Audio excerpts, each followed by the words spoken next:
The Enchanted Forest.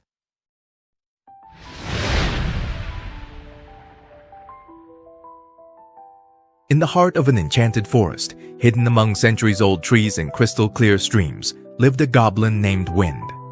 He was not an ordinary goblin, he was the son of the sun and the moon.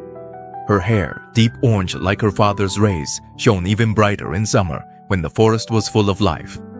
Wind had an essential mission: to fertilize the flowers during the summer and take care of the animals. Every morning, How would go around the woods spreading the golden powder his parents gave him, making sure that every flower and plant bloomed in all its glory. The animals followed him with confidence, knowing that Wind always looked out for their well-being. Wind was passionate about books, especially those that talked about nature.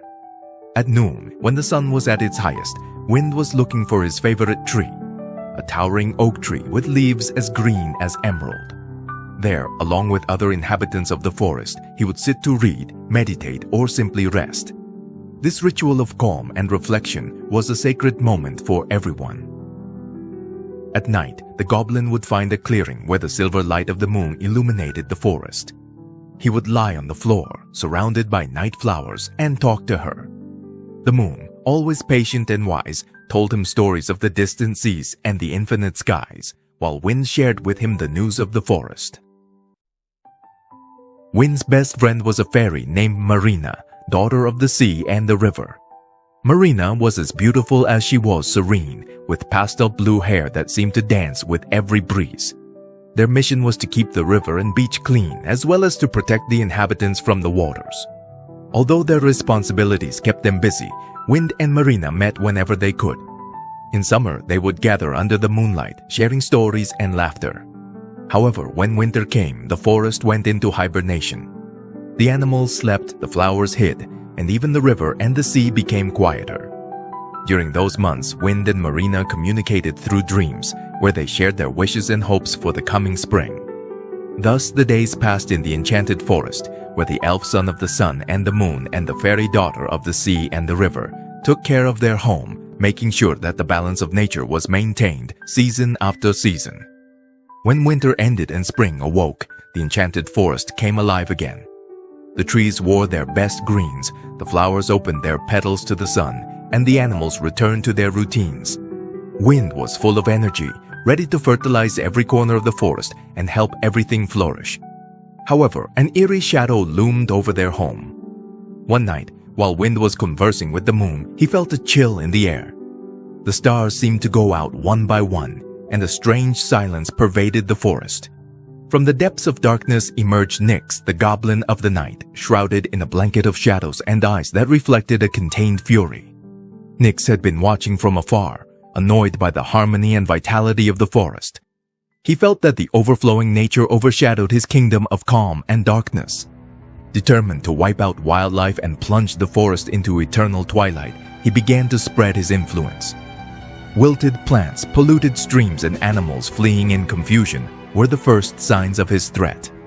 Wind, alarmed, called an assembly under the great oak tree where all the inhabitants of the forest gathered. "Nyx wants to destroy our home," he said firmly, "but we will not allow it. The strength of this forest is in our union." Marina, who had felt the first signs of contamination in the river, went immediately. "The water is sick, but I can purify it with the help of the river and the sea. We need to act fast before it's too late." The Wind Defense Plan and Navy laid out a plan to confront Nyx. Wind would lead the animals and plants of the forest to protect the most vulnerable areas, while Marina would use her magic to clean up the damage caused by the darkness.